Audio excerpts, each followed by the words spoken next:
Human development is about enlarging people's choices and enabling them to live long, healthy and creative lives. It is about much more than the rise and fall of national incomes. Human development is about fighting poverty, but it is also about living with dignity. The goal is human freedom.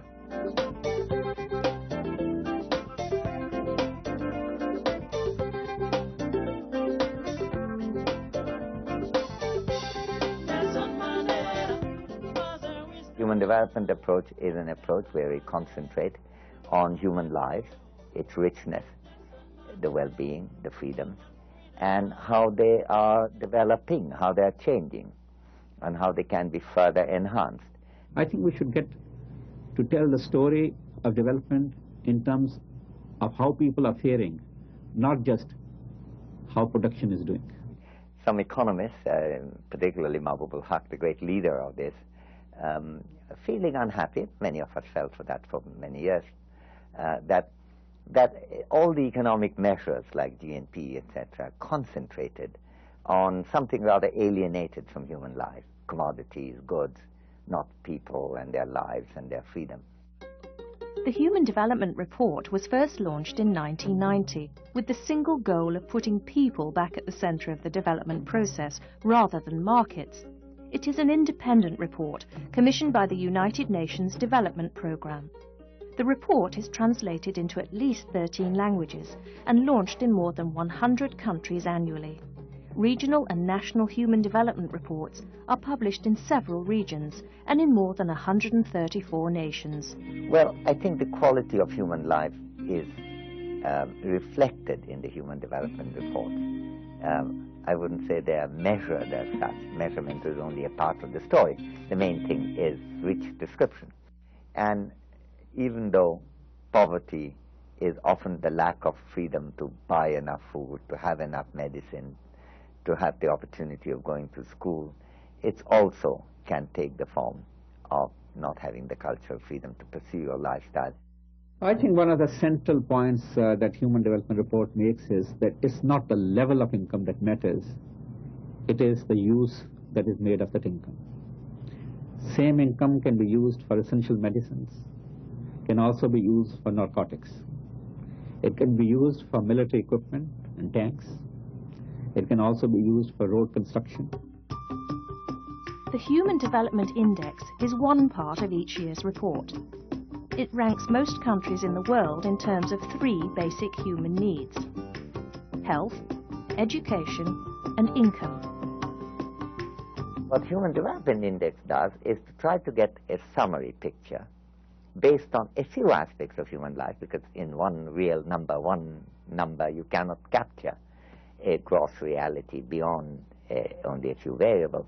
So it picks up 3 factors. One is longevity, life expectancy. Another is education and literacy. And third is poverty and the level of income. And these 3 put together in a weighted form, in an index, produces a number which still leaves out many things. So it couldn't be an index of all of human development. The Human Development Index really helped to generate political competition.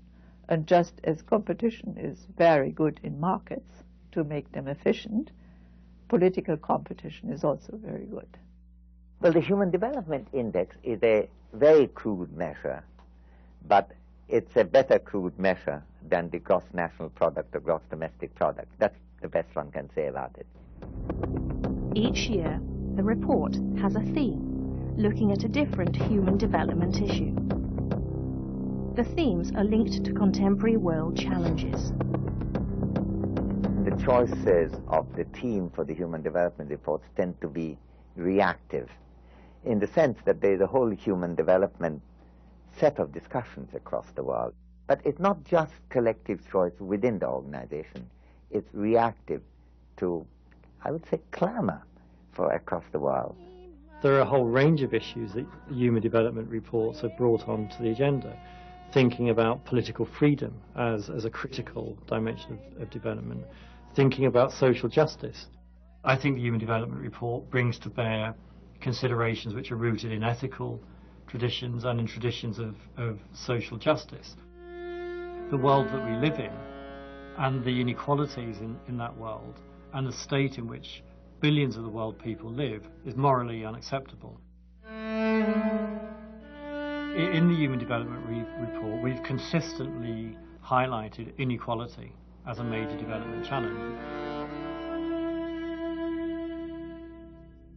And I think the evidence now is very clear that inequality is a barrier to economic growth, that inequality is a source of conflict, that inequality is a source of social dislocation, and that most people are deeply concerned about inequality. Human development initiatives must seek to address inequalities and exclusion, which are often at the root of violence. They must promote cultural liberty and give people the tools and opportunities they need to lead the lives they value.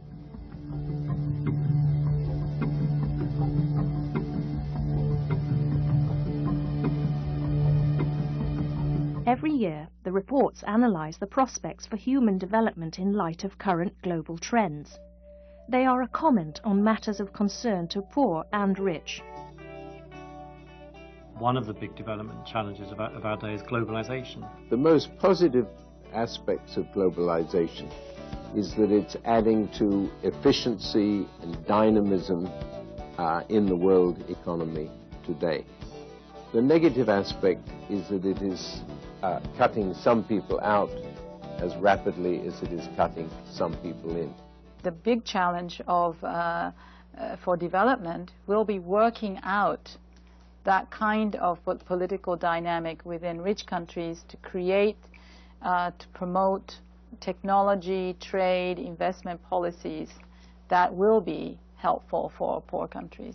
Trade is a human development issue because it's one of the threads that links rich countries to poor countries.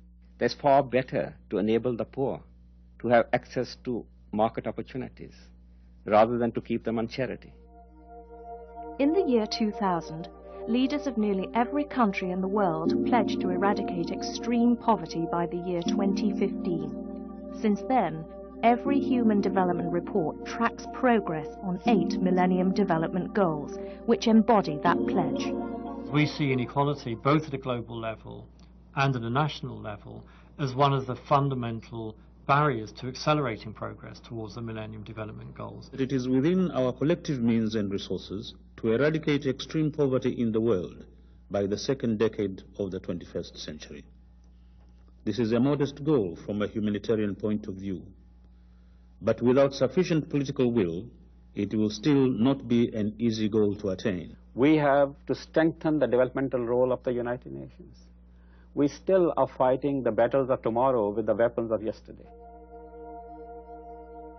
Political leaders in rich countries also need to acknowledge that the long-term security of their citizens and the long-term security of the global community depends on tackling the fundamental causes of conflict across the developing world.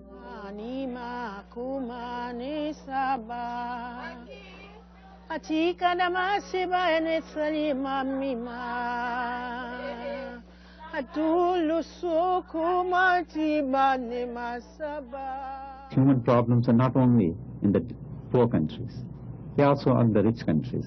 We may for once find a common yardstick, something that unites us rather than divides us.